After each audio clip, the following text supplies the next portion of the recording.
Hello, everyone. Hello, hello, hello. Good afternoon. Welcome to another session here with myself and my husband, who is on his way because he always finds something to do at the last minute. But anyway, I'm glad you're here, and I think my sweetie pie, Pastor Norman, is here. Well, Hey, hey, Pastor Mom. Norman, how are you? How you doing? I'm doing good. How are you? I am doing fabulous. Fabulous. Oh my Fabulous. goodness. Why do you look so big and I look so little? I don't know. You- I have no idea. I need to be bigger. I need to look bigger.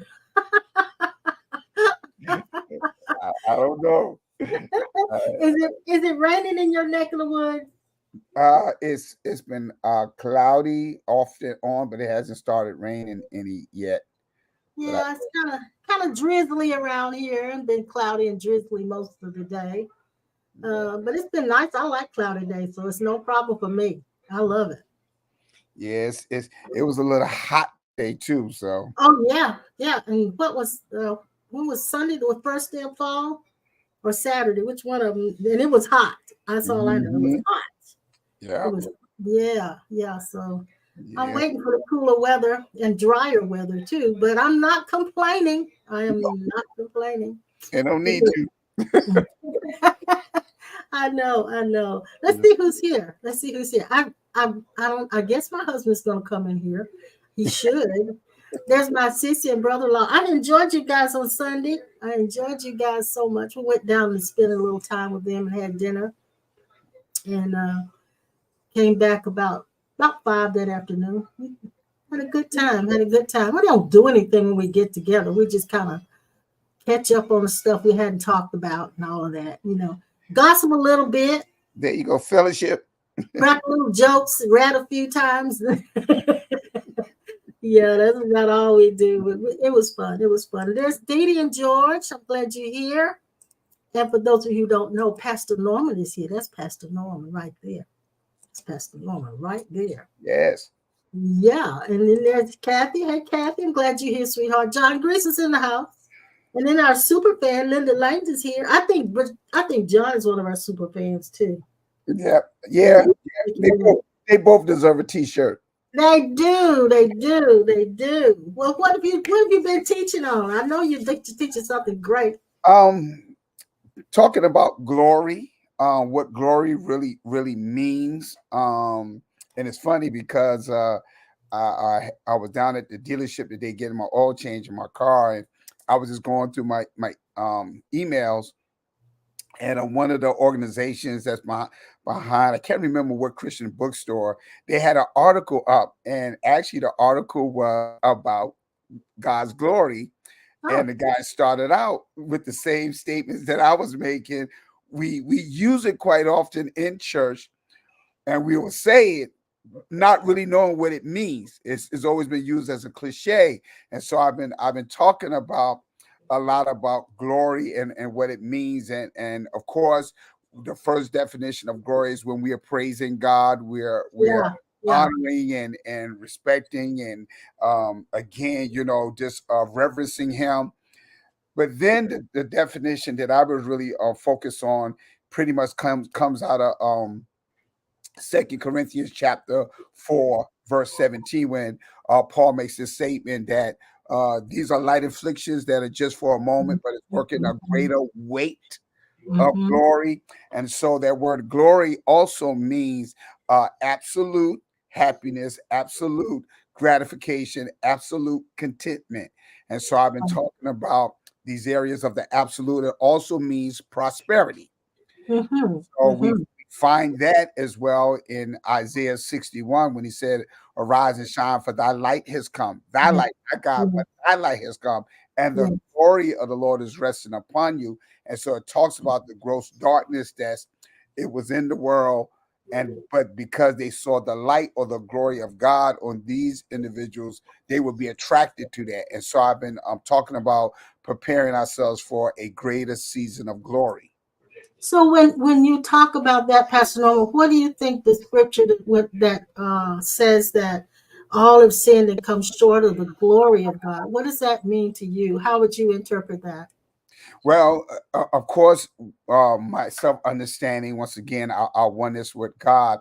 I think oftentimes, and we talked about that before, about ebbing in and out, that there are times where Yeah. we are very aware and conscious of our oneness with God, and we are flowing it very Mhm. fluidly. But then there are times where it's an interruption, and it comes from that natural nature of ours, what we would consider the sinful nature Yeah. that would Yeah. cause us to fall short of our true identity, to fall short of the essence of God, of what we are created and made of. And so that's what my interpretation, that we're falling short of the Mhm. glory which Mhm. he has already afforded unto us. Yes. Yes. And it sounds like our normal state is that glorification, and yet we have, and according to my husband, it's a human side effect to live in that mindset.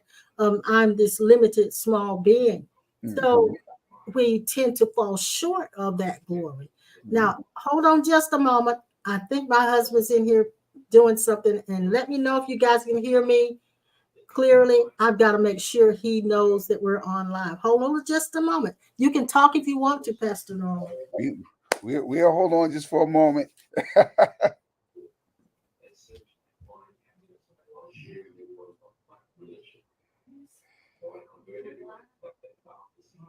Yeah.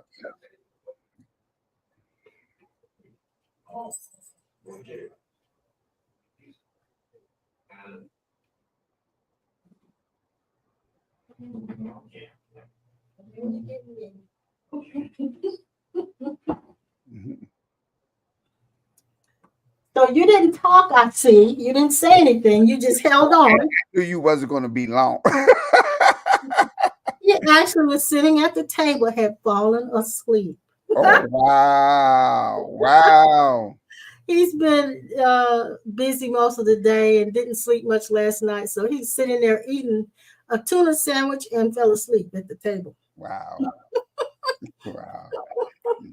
Yeah, and Linda, thank you for chiming in. She says the human condition is a distraction from God. And Pascal said this. Pascal, I'm not sure how to Pascal. say it. Not sure about the spelling. Me either. I'm not sure Mhm. about the spelling either. But yeah, it is a distraction. And on Sunday, or was it Monday, yesterday? I can't remember. We have conversations, two of us here. We were talking about and watching a gentleman who is considered a prophet, and he's been going to some of the churches, a very well-known prophet. I won't call a name, but anyway, he tends to be very flamboyant, which most prophets are in the Christian circle. I'll put it like that.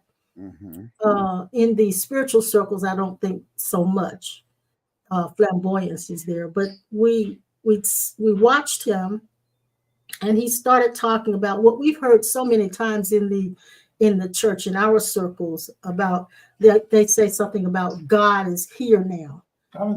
God has shown up. God has shown up. Yeah. Yeah. Now come on, because we're talking. And so it's either God's coming or God's going. So we were talking about how what we have considered reality is simply our perception. Mhm. There is no such thing as God coming or going, and God is omnipresent. So there's no coming and no going. And I heard a gentleman by the name of Rupert Spira who said that if you make one step toward God, you've moved away from it. Mhm. Ooh, I like that. I like I that. know, I I know, I like know. that. Profound. Yes. Oh, I know. So our human perception has dictated to us what we think is reality, but it is not in fact reality. And I use an example of the sunrise and sunset. It is not actually the sun coming up and going down, but that's our perception of it. Mhm. It's like the sun all of a sudden shows up in the morning, comes up out of nowhere, and then in the evening it drops back into that invisible place that we don't know where it is. But in our perception, that's the way it appears. But it actually is not that. The earth is in fact rotating. Mhm. And so the sun has never stopped shining. Nope. Ever. It's never stopped shining. So Mhm. the perception, the human perception has blinded us from a lot of the things, well, for a majority of the things that is reality. We tend to believe our perceptions. It's like the person walking down a road, country road, and they see in the distance something in the road that looks like a snake, and then they get closer to it and they realize it's just a stick. Exactly. In the course of walking toward that, thinking it's a snake, you may have all kinds of emotions. You may have emotional upheavals and fear uh, Mhm. until you get there and you realize it's just a stick. Exactly. Mm-hmm. Exactly. I think y'all did this one time. I did it here several years ago at Bowl. Okay. There's a picture that is often used. I can't remember what the second figure or picture within the picture, but it's the one with the rabbit, and you look at it, some Yeah. people see the Yeah. rabbit, and then the other people will Yeah. see. I can't remember what the other Yeah. picture I think within it it was. is. I think it was a face of an old woman or something like that. I'm not Something like sure. that. I Yeah. remember. Yeah. Yeah. But there are lots of those illusions. They have those. We call them eye tricks. But yeah. Hmm. And Yep. you can, and it's interesting that we have the ability, we as humans have the ability to adjust our perception. Exactly. So we can see what we choose to see. Exactly. Yeah, And yeah. so I like that you said that, because using that particular example of the picture with the Hmm. rabbit, but to others they may see the leader. So everybody's looking at it at one time. Some would see the rabbit, some would see the actual lady. But for those that are seeing whatever through their perception of assisting the other one, Hmm. and say, well, okay, can you see? And they start assisting and describing, and then they will eventually, like you said, their perception was shift, and then they will see Hmm. what the Then other they'll see person it. is seeing Yes. as well. So They so end up all seeing it too. yeah, so all it takes is for somebody to point to what's there. Yeah, And I say that's what these sessions are. This is a pointing session. It's not so much a teaching session. This is a pointing session. It's like you taking a little laser beam and you're pointing. We're pointing to certain things that others may not see, and some may see better than we do. exactly. I was laughing at Linda Langdon post. Uh, but believe me, Joseph Prince is not as He smiled. flamboyant as who you're, because I think I know who you talking about. I know who Um, Joseph is. Joseph Yes, Prince, I watched him for years. he's He is he's nowhere not, flamboyant not near as flamboyant as like the ones we what see. we're used to. Exactly, not near as flamboyant as what we. She would probably turn inside out if she saw the ones we'd seen Yeah, before. literally, literally. Yeah. And it's funny that you mentioned that, because this week I have been researching, because I don't, there's certain individuals, and I've heard so much about them, and because I've heard so much about them, I would kind of tend to not watch or Mhm. do. But for some reason, because of everything that's happening, and I believe there is a greater increase of prophetic awareness that is occurring, because man is going into the area of not religion but spiritualism. Yes. And Yes. so, of course, when that happens, many are attracted to people that are what we would consider prophetic in nature. And Yes. so I begin to research, and there's some things that, like, even when he first came to the scene, I something just could not connect. All right. And I guess because I've been down that road Yes. before, and Yes. been trained Yes. by you guys and stuff like that. But uh I only haven't been watching him. I've been researching the whole camp. There's a camp of them that they are connected, um, and so forth. And what people don't understand concerning that, there is some form of manipulate, like you like the shifting of the hands. There's some form of manipulation. And I Mhm. watched a young man that used to be part of that particular ministry, and he shared how much he loved, and he would go to all of the conferences. He knew Yeah. all about the church, and then something happened that caused him to be enlightened to realize that there was a level of manipulation and control over his life. And so Mhm. he even showed a picture of a video where they were supposedly casting a demon out of him, and he was like, he didn't even know what happened or whatever. But just like you mentioned about there's perception, his parents were the one that kind of assisted him to show him there were certain things that he was overlooking because he was so drawn by the flamboyance of this particular individual Yeah. and so forth. And you used the word before, Ma. Um, there are those that have that seductive ability, that seductive Mhm. spirit, where they Charisma. know Mhm. how to. There you go. The word Yes. charisma, know how to manipulate and control the mindset of individuals and even their emotions. Yeah. Yeah. That's true. And the thing is that I've had to arrest, or I should say suspend my judgments when I see through those kinds of things. And I think a lot of people are not able to suspend their judgments. They really want to label that person that they are talking about as good, either of God or not of God. But I've come to understand that there's a benefit, or I should say, there's a purpose for every one of us, no matter what stage or dimension we're in, and however we our methods and our strategies, it benefits certain ones. So even though it I would not do some of those things, because we do see through what's being done, our perception is not as uh, we're not as gullible as some.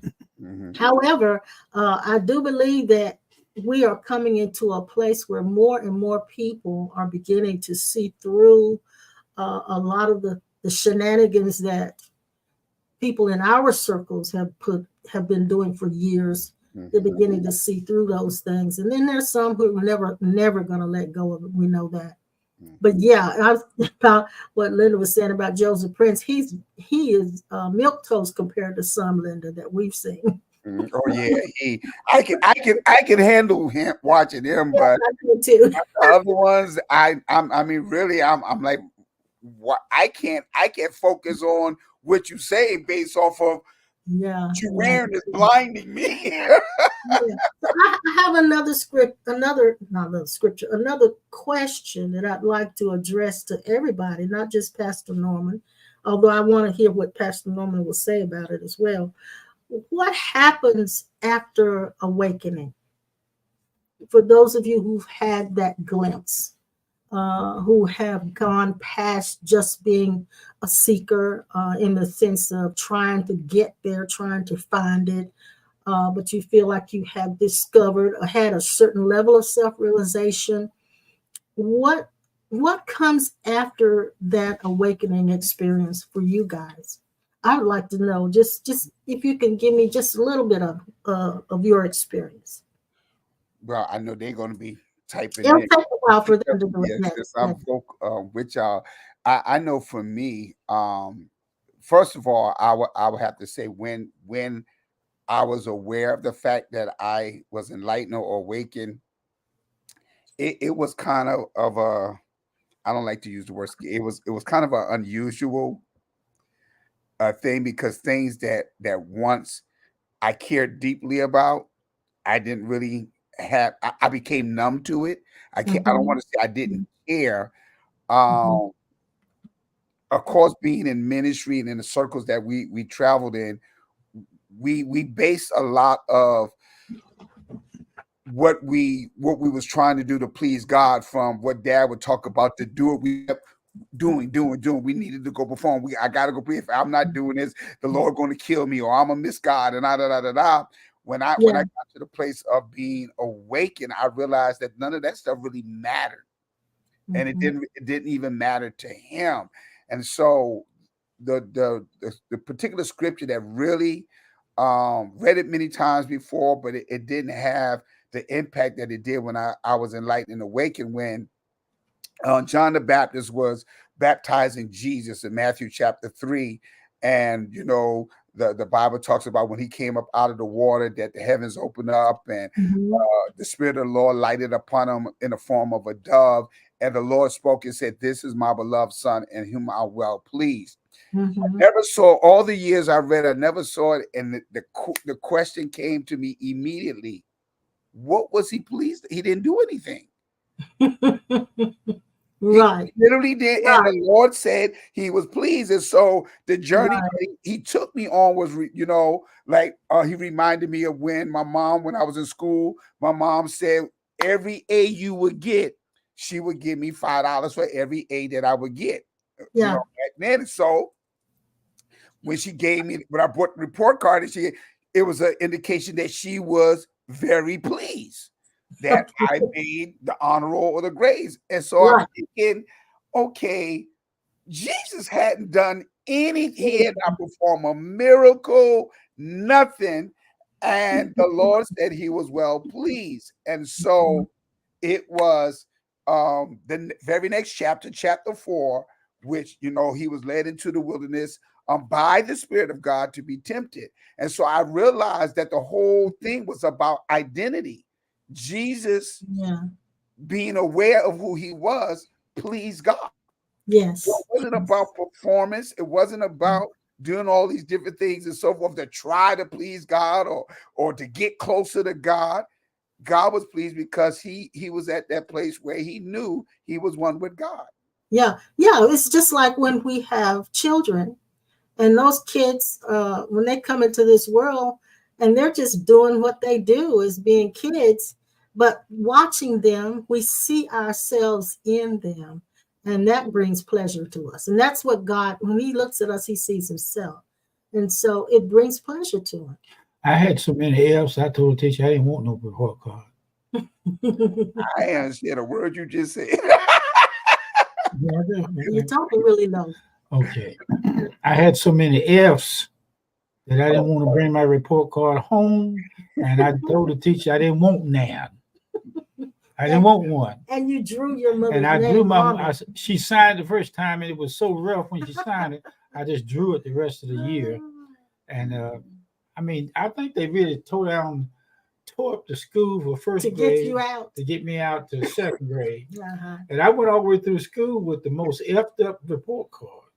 Well, now we've got some people giving the comments. You got something else you want to tell us? Oh, yeah. Linda London says there is no person to awaken, but if we are talking about the separate self, then I would have to say continued evolution and growth afterwards. Yeah. Like very well said, Linda. Very well said. There's no self to wake up. There's no person to wake up. Mm-hmm. And see, she woke up to the fact that there is no person. Exactly. Some of us have not yet had that awakening. I got to have something to wake up. Well, that's what most of us think. I got to cry. I have to have some part of me needs to wake. Give me something to wake up. So having that awakening experience is really a dramatic change. Mm-hmm. To come to the realization that there is no person here to awaken. Mm-hmm. Man, that's going to a very deep level of seeing. Some of us don't get past, I'm just one with God. Oh. I'm one with God. I have all of the attributes of God. I can create my own world, my own dream world. I can create some of us never get past that. And that's okay. But there are levels beyond that where you can discover that there is no one here. There's no one here but God. And that's a major awakening experience. Okay, here's another one. I love that. With Carolyn Amos. Yeah. Hey, Carolyn, how are you? She says, it's wonderful to hear this conversation. Identity is the call, a union at one with the universe, the Father. Hallelujah, to God be the glory. When we found out that the co-identity with Christ, that was the beginning for us. That was finding out, and that was way back there when you was a puppy. Our Jesus in me days. That's what I call it. The in me dissolved. Mm-hmm. The with me dissolved. Mm-hmm. The finding him resolved. Mm-hmm. The seeking him resolved. So I ain't got much to do. That's true. That there is no duper here. Exactly. There is no Yeah, I to do no duper anything. here. Now, John says this. He says, back on McConnell Road, that's what you did for him. You pointed him in a different I direction. did. Yeah, we said we were saying, I don't know if you were in here when we said it, but these sessions are pointers. That's all Yeah, they yeah, are. I They're heard not you. teachings necessarily. They're pointings, pointing to things that you may not see perceptively. You may not have, your perception may not have been able to see. So it's when someone points there. You know, I remember when my mom had Alzheimer's, and my brother would try to point to the moon. She loved the stars and the moon and stuff like that. So we were out on this beautiful summer night, and this big, huge yellow moon. And he said, "Mom, look." And he pointed up to that beautiful yellow moon, and she looked at his finger.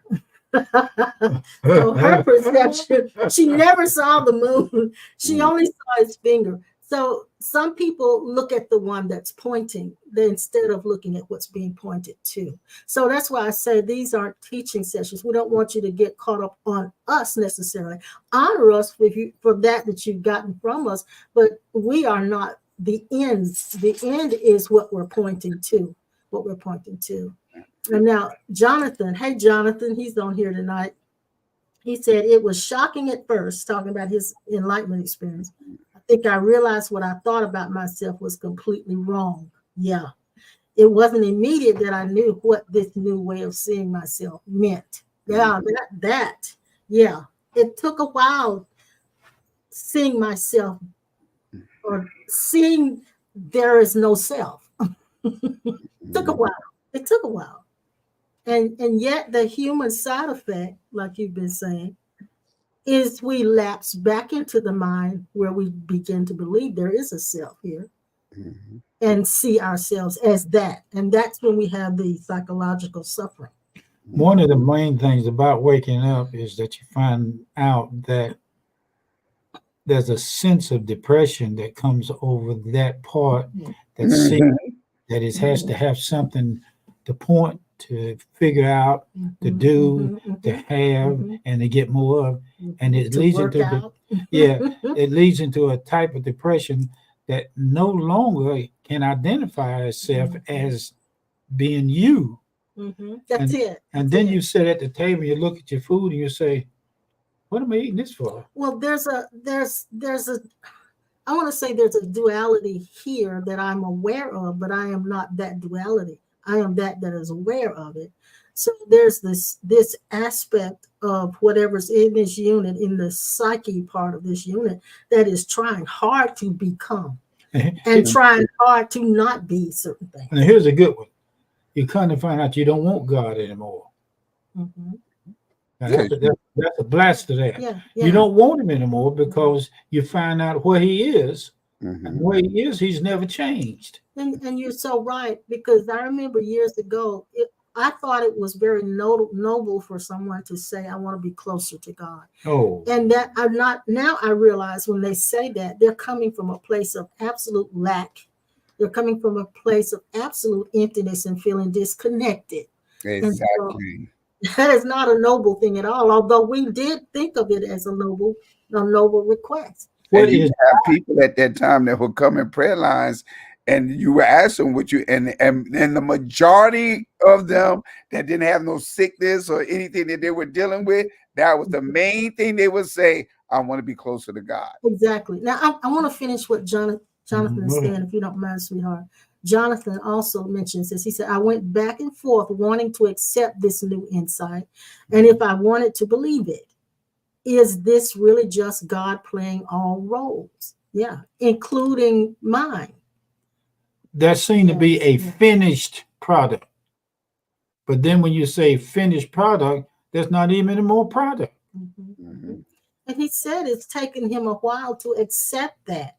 I'm still learning how to work through the problems I needed to work on despite knowing the truth.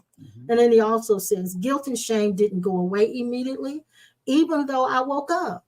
It's something I'm still working through. Thank you, Jonathan, for being transparent.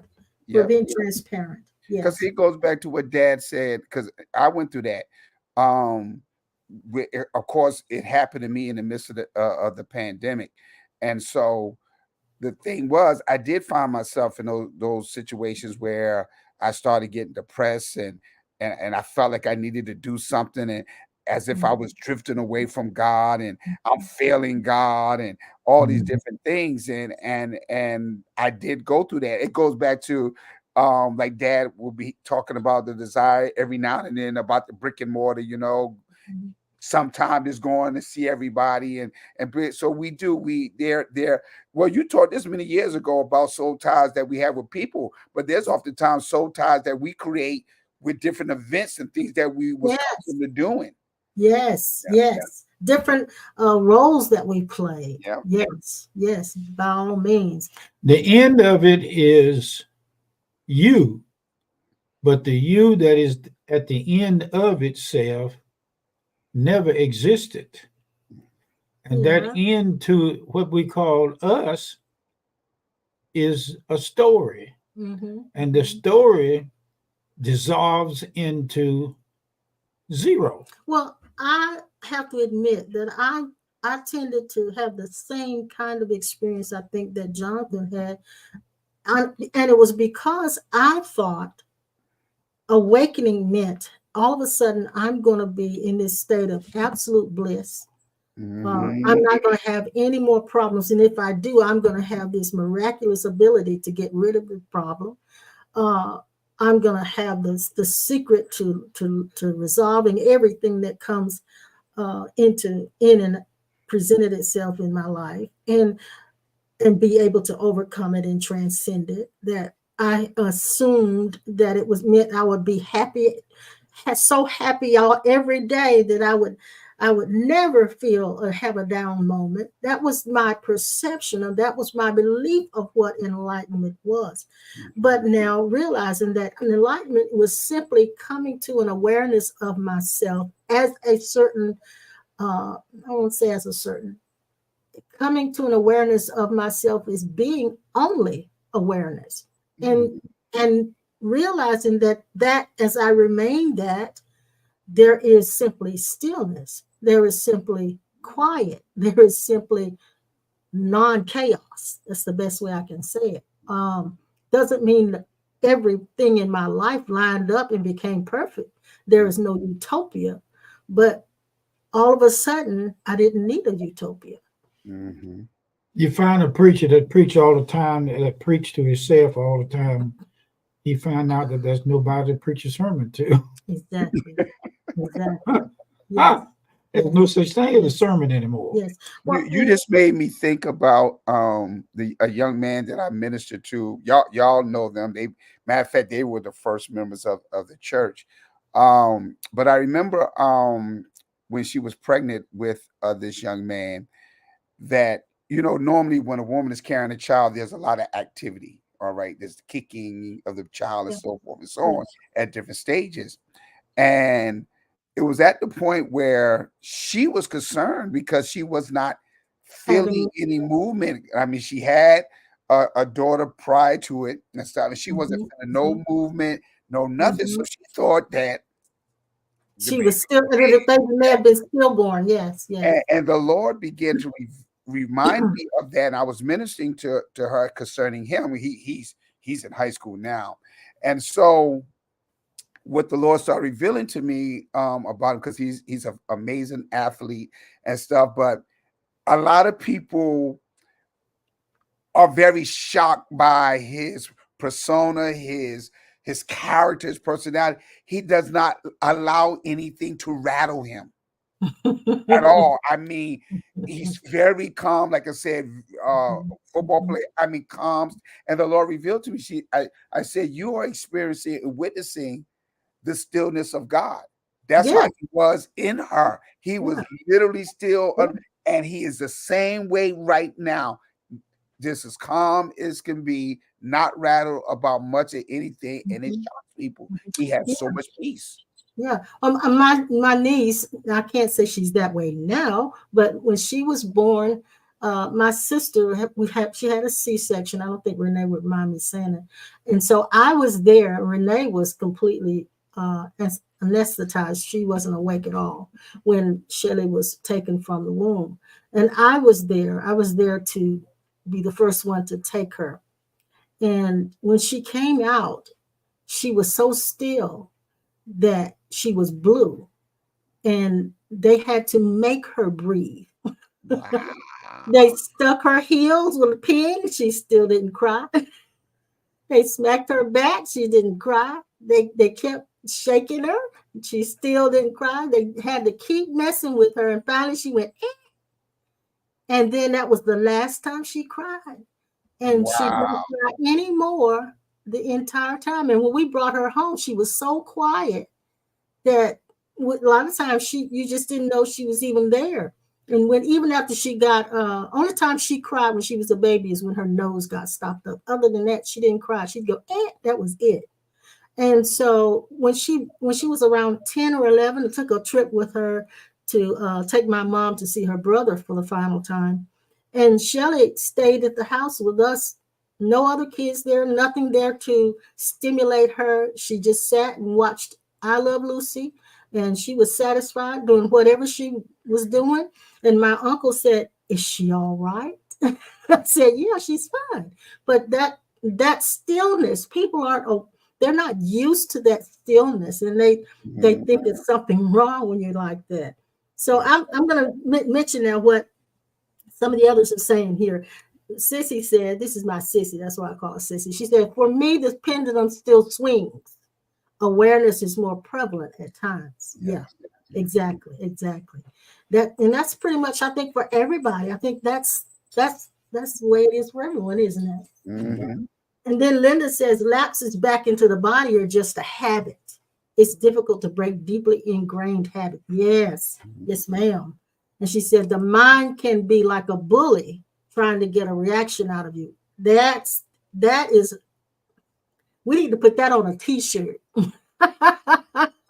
If you start not reacting, the mind will kick it up a notch. But if you continue to ignore without judgment, the bully will go away. Amen, Linda. Amen. Y'all preaching tonight. Y'all preaching. Y'all doing some good pointing. Good pointing. And I think the key thing out of everyone's statement is that we have to realize, even though we are aware of our divine self, we even become more aware of our natural and human self as well. And so that we will consistently be like what we say, sissy. That's my baby sis. Yeah, that's my baby sis. Back and forth. We would have those moments. And she said my niece was still in the womb as well, because they had to put her on a monitor before she was born, because they didn't know what she wasn't moving. She wasn't doing anything. And that's the same thing with this other young lady. I mean, literally, I remember her being concerned, being in tears. I mean, because he was just not moving, and he was there the whole time. Yeah. It's really unusual for any of us to be that way, but that's our natural state. That is our natural state. And it's something that some are born with it. And I think that has to do with the previous lifetimes that they may have come into incarnations. And when they get to this, they took up from where they left off. And they got to this last incarnation, they came in as stillness, which is wonderful. I love it. Carolyn says, to know God beyond a figure of speech is finish the course, the evolution or evolving. Yes. Yeah. And I love that you mentioned about beyond the figure of speech, because I was thinking about that earlier when you mentioned about when we say sunrise and sunset, and that's actually not what's happening. And so when it comes to awakening, to be honest, there is no language for it. There's not. And that is the challenge of trying to describe our experiences or what is happening, whatever. But to be honest, the best description I could give is that Dad used to do this all the time. All we do is just look at one another and just. Yeah, Dad's good for that. You just, that's what he says. You just wink. I did. Yeah. I don't Yes, know about it. I can't remember anything. Dad, you done drifted off again. I think, are you sleepwalking or sleep sitting? You sleep sitting? Both of them. I know it. I know it. He's had a busy day. My body felt so bad. I went to the bank today. I just leaned over on the counter and set my chin down. She said that the lady said, "Are you okay?" I said, "Uh." I said, "I'm taking a step at a time. I don't feel good." And then when I got in the Jeep and sat down, when I got in the Jeep, I just stood outside and laid my head down on the seat and stood there for a while. And I decided I might as well get up in this thing and drive. And then when I was driving, I kept watching everything. I felt better sitting down than I did standing up. Yeah, of course. Of course. Well, of course. Yes, of course. Oh, Yeah. yeah. Yeah. Carolyn says, evolving is work or the work. Evolving is work or the work. It does seem like I'm being led or brought into awareness and then more awareness. Yeah, that's true. That's true. I did cut the light off and got into bed before it got dark. Oh, yeah, right. I know one thing that happens in awareness. It brings you to a place where you don't have as much stress with the cares of life. Well, I'll put it like this. Yeah, that's true for me sometimes, but this week has been very, very, very, very, very, very stressful for me. She's talking about However, Decided the pendulum. however, in the midst of it, there's still this spot where it's like I'm watching myself be stressed. It's like there's a part that's not stressed, that's watching the one that is stressed. And the one that is stressed, of course, is not real. As Linda said, there is no one here to be stressed, but there is the bouncing back and forth and the habitual fluctuations into that human thinking pattern. Well, hello. I'm getting to ask a question, and this All just right. popped in my spirit because we've heard this many years that stress is a silent killer. All right, we cannot really see it. Sure, it can be. Yes. But we can see the results of it, but not stress actually itself. To me is invisible. So my question would be, what is the origin of stress? A tight butthole. Oh gosh. Well, what's wrong with that? Go back to sleep. Go back to sleep. Go back to sleep. Oh my God. No, you didn't say that. Okay. Okay. All right. Stress is the origin. Let's go back to baby girls.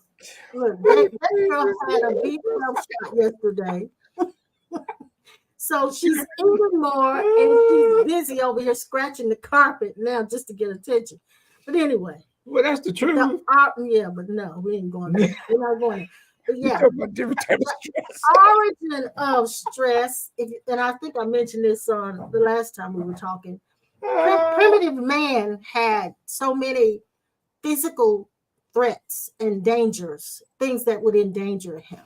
The brain had to develop a system to determine what was dangerous, what was threatening, and what was not.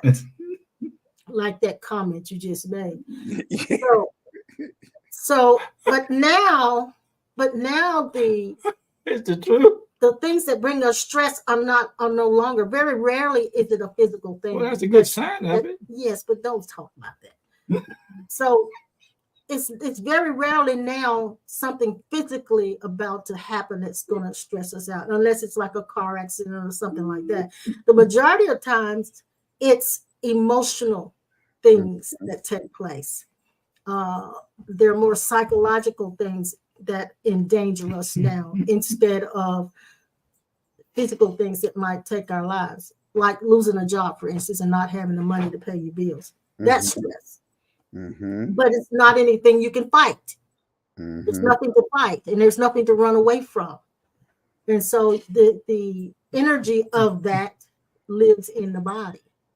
Is exactly. And the reason why I asked that question, because I had a conversation with a young man that's going through some things and stuff, and I mentioned there's no need to allow yourself to keep being stressed. All right, because again, and we say it, we heard it, it's been preached, we heard it from those that was much older than us, trying to show us the way.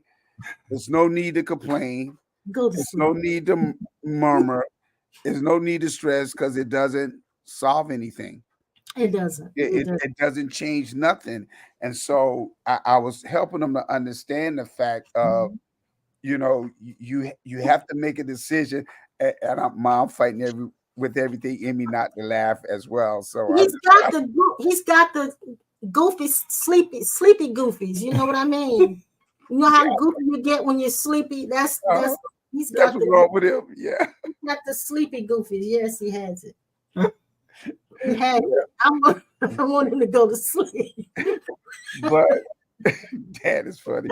But the thing is, I was explaining to him, isn't it funny how, again, it is described as the silent killer, and we can't really pinpoint handle it whenever we see the results of it. But it is amazing how that has a connection somehow, or somehow finds a way to connect with us through our emotions that affects us physically. Yes, it does. It does. I mean, because the energy stays in us, and it lodges in certain parts of the body and shows up as dis-ease. Like the caveman, for instance, when he encountered a dangerous animal about to kill him or whatever, he didn't go home and sit and think about that incident all day. It was done and over with. So we carry the fact that my boss got on my nerves today. We carry it home. The fact that my wife or my husband is talking hateful to me and distancing themselves, we carry that with us. So it lodges in the body. And so we're not able to just let it come in and go out. And so it ends up getting locked in the body. Well, during that day, they wanted a girlfriend. They just knock them out and drag them home. Would you stop? Yeah, he need to go to sleep. He need to go to sleep. Say, you mine now. They been drug home. They don't even know how they got home. They knock them out and club them and their romantic gesture, their line was ooh ooh. I am Groot. I am Groot.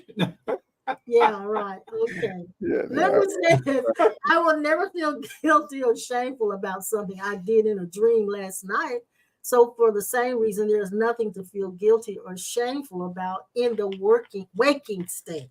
It is a dream, baby. Yeah, it's a dream. It is.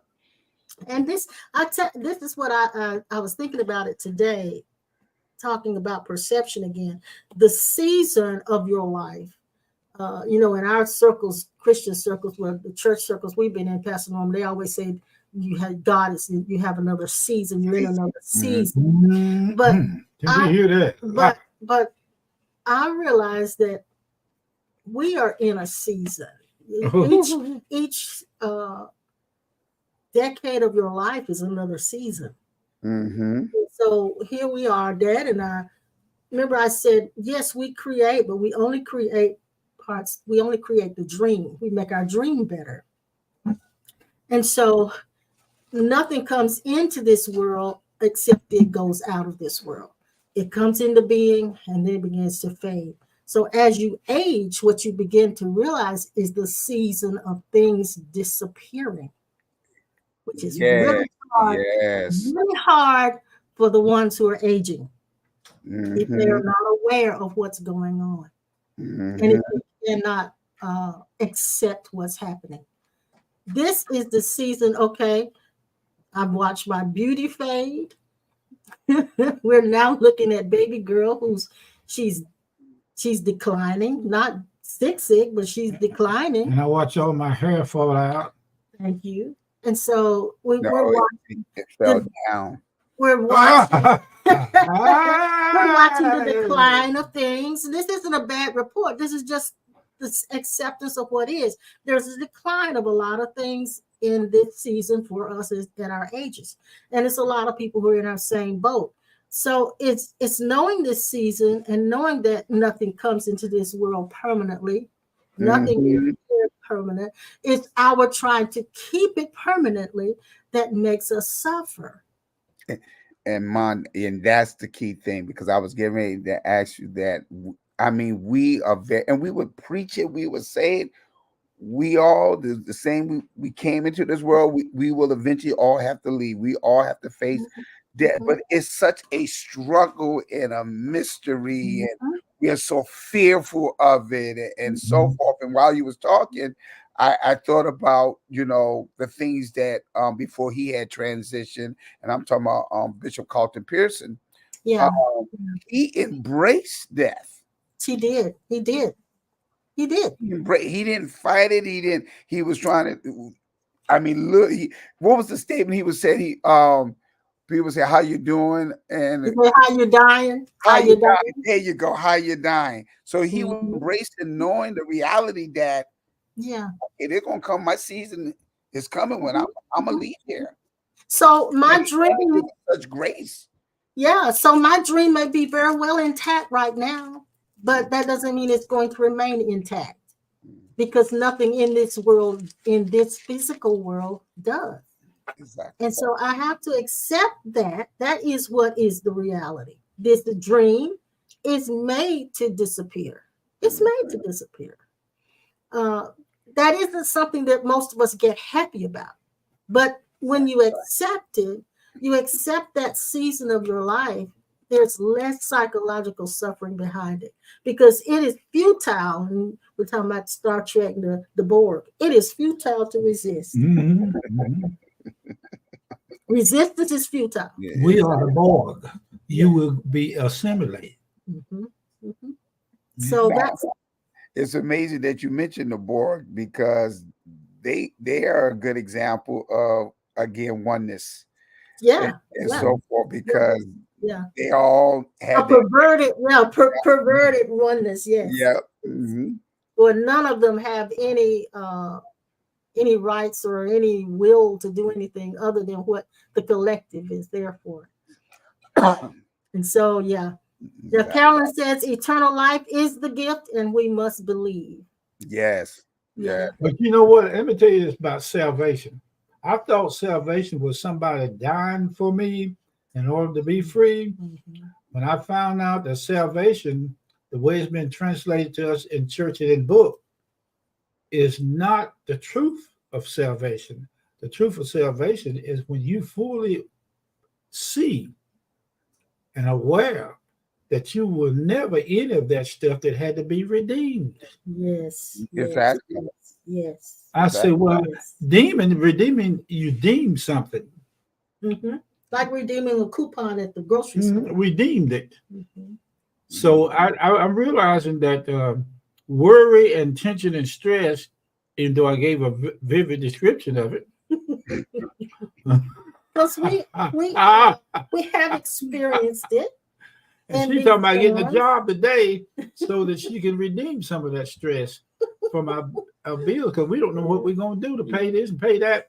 And I just said, well, redeem it, baby, redeem it. Go ahead and deem it. You deemed it? Okay, I deem it.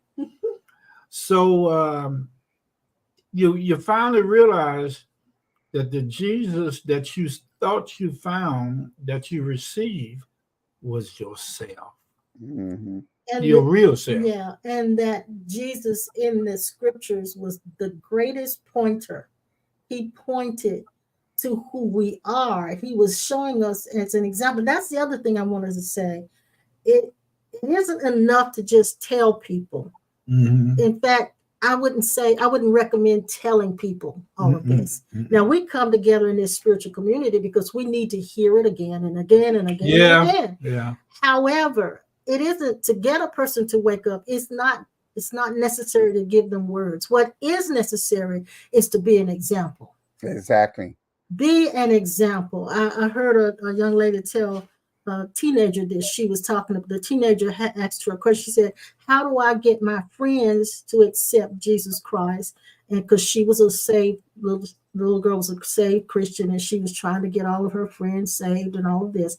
And she said, "How can I get them to listen to me and accept Christ?" And in wisdom, the lady spoke to her and said, "You don't tell them." She said, "In school, you do show and tell. When you show your tail. Show and Oh, tell. okay. I got you. Okay. You I don't got Only you, Dad. Only you. I know. Would you quit doing that? So anyway, she said, you don't tell them that God loves them. You show them by being the same love toward them that God has, that God is.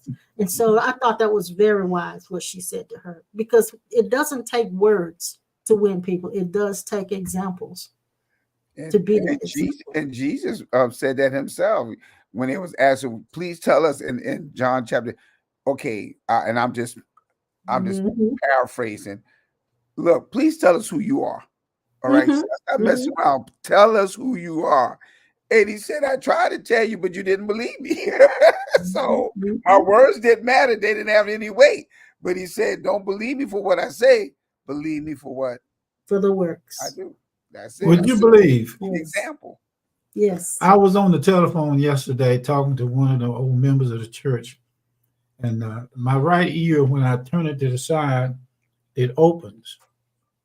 But it caught me off guard and it popped 3 times. And the guy on the end of the phone said he heard it when my ear opened through the telephone.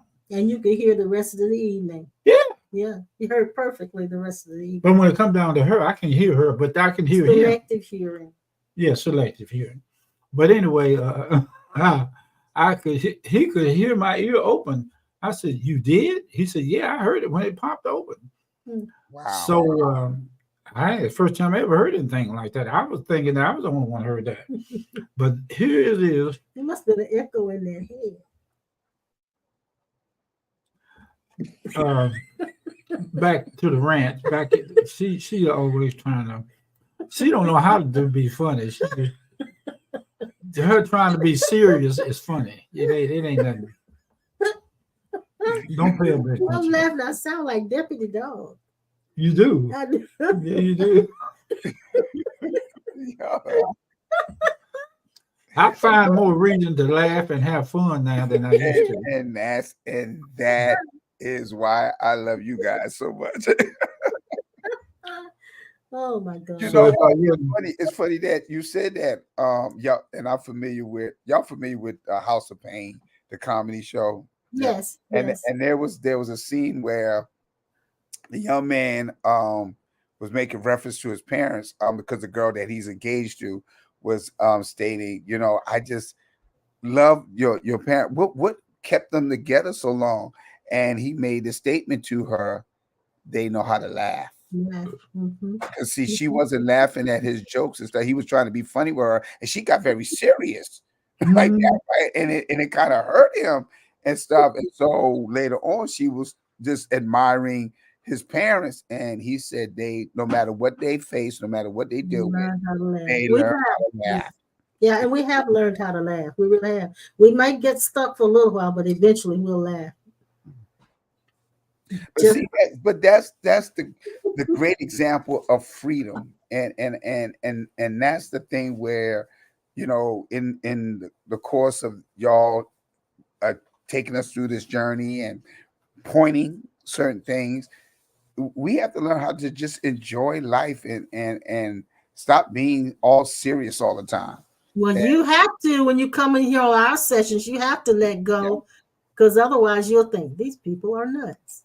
I like what Linda said. She said, it's this analogy. She said, go into a dark room with a flashlight and a colander. Colander is those little things you put, got little holes in it. You don't know anything about cooking, so you don't know. But anyway, a colander. Hold the flashlight so the light shines through the holes in the colander. Oh, that's what that is, a hole. God is the flashlight, and we are the hole. We are the holes. Never should have said that, Linda. Never should have said that for my husband to hear it. I'm a hole. No, be quiet. He always tells me, instead of saying be quiet, he said, be still. Linda intentionally put some more wood on the fire. She intentionally put some more wood on the fire. Yeah. Linda, you stirring up something there, girl. I should never say that and let my husband say it. Oh my goodness, Linda. Lord have mercy. Oh, but look, laughter does good like a medicine. It does. It does. It. And you don't try to fake it. You just have to. No. We're just goofy like that. We're just goofy like that. He's really goofy tonight. Really? Mm-hmm. No different to me than what I've always been. You know, you just say it. But you've always been goofy. That's what you just said. Wipe that out. Don't pay attention. I didn't know what was said. That's funny. She said a tight hole. Jesus, Linda. She said a tight hole. Linda. Lord have mercy, Miss Linda. We're gonna have to meet Linda one day. Oh my God. We're gonna have to meet this girl. Yeah, we gonna definitely have to meet Linda one day. Well, I didn't know worse off and stress indicated by a tight butthole. Cause see, she definitely seemed like she's been part of this community for a long time. This community. So there were times we would be in the brick and mortar. We get to laughing so hard. We just laugh. I tell you, it was really fun. It was fun. It was fun. It was. Mm-hmm. Now we told you guys what happened to him when he went to the doctor last week. Some of you may not have heard it. What? About your butt fainting. Oh, it really fainted. It fell out on the floor. My butt fell out on the floor. I said, have you ever had, asked the nurse, I said, have you ever had that thing happen to you? I said, my butt fainted. I said, my butt just fainted. And I said, well, it doesn't fell out on the floor. Until it passed out. It passed out. My butt passed out and fell out on the floor. Linda, you started it. You started it. Yeah, she started them up. So look, guys, we have been here an hour. I'm glad you made your comments, had your comments, and some of you I know didn't say anything. That's good to hear y'all. That was really good what you guys y'all made me feel so happy. Yes. Y'all made me feel so happy because y'all crazy like I am. Sometimes to hear it from another person's angle really helps because none of us can say it and it resonate with everyone. Well, we all came from the rubber room. Mm-hmm. No, I didn't come from a rubber room. She wants to be intelligent. She's wide open now. She wants to be from no rubber room. She wants to be intelligent, but she don't know how to be. You came from a rubber room? Yes, I did. I ain't tell you no lies where I came from. My whole family was rubber roomed. Oh my God. I played hooky from school and got caught anyway. I did. I asked the police when I went to jail the first time. I said, let me ask y'all something in this elevator. And they said, what? I said, I heard that y'all whoop people butt in this elevator. I said, are y'all gonna whoop mine? They said, no. So they locked me up without a butt whooping. You are so silly. Oh pray my strength, Lord. We're gonna pray for you, Mom. Pray for you. I'm interceding for you right now. Listen, we're getting ready to take off here. I'm glad you joined us tonight, and it's been fun. It's been very enlightening too. Very enlightening. We've enjoyed ourselves. I have. You didn't enjoy yourself?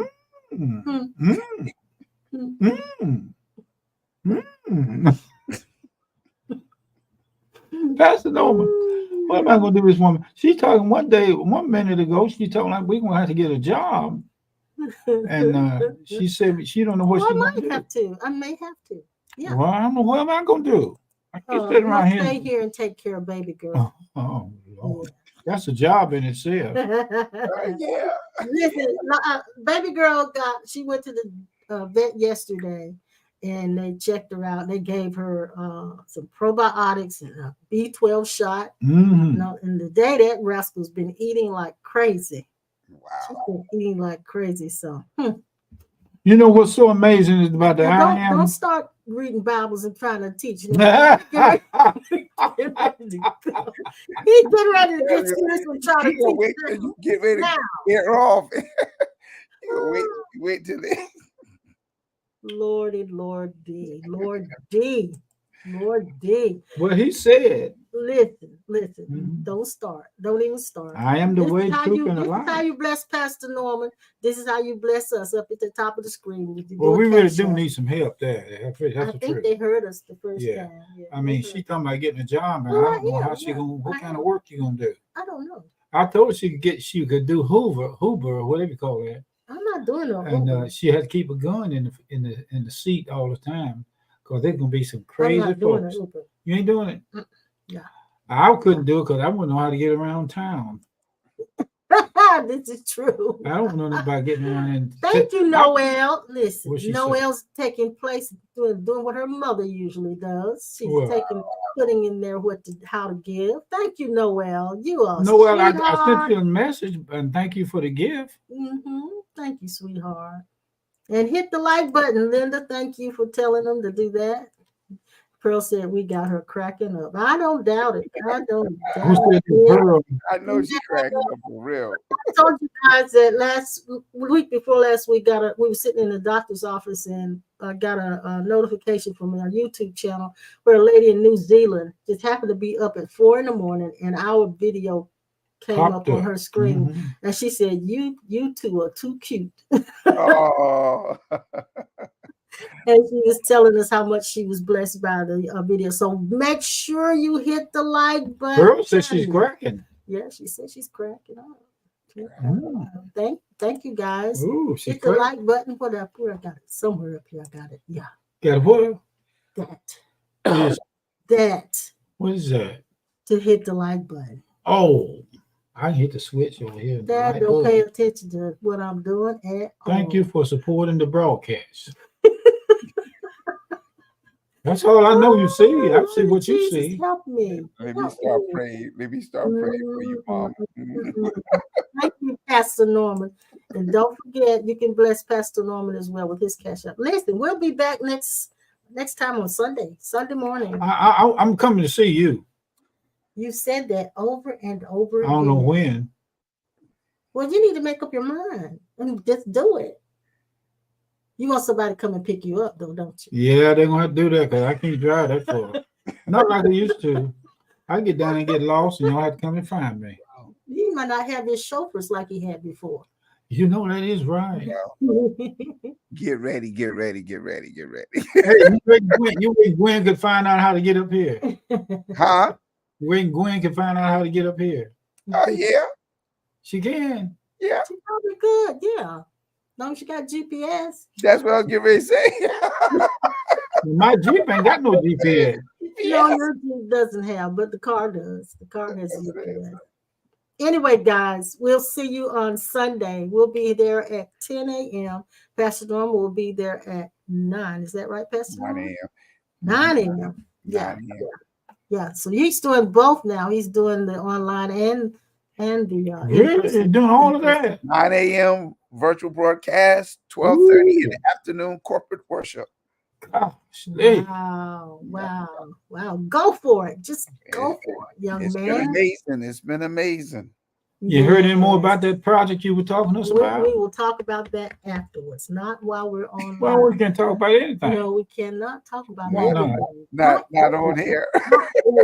Well, we can talk about anything. How you doing with lunch today? Did you eat lunch today? See, I sure did. Huh? I sure did. Where you go? Chick-fil-A. I looked at Chick-fil-A down there in High Point, wherever it was. And it was. They don't think we advertise it. Oh, we are. Bye, guys. Before they get us in any trouble, we're going. See you later. Y'all have a good night.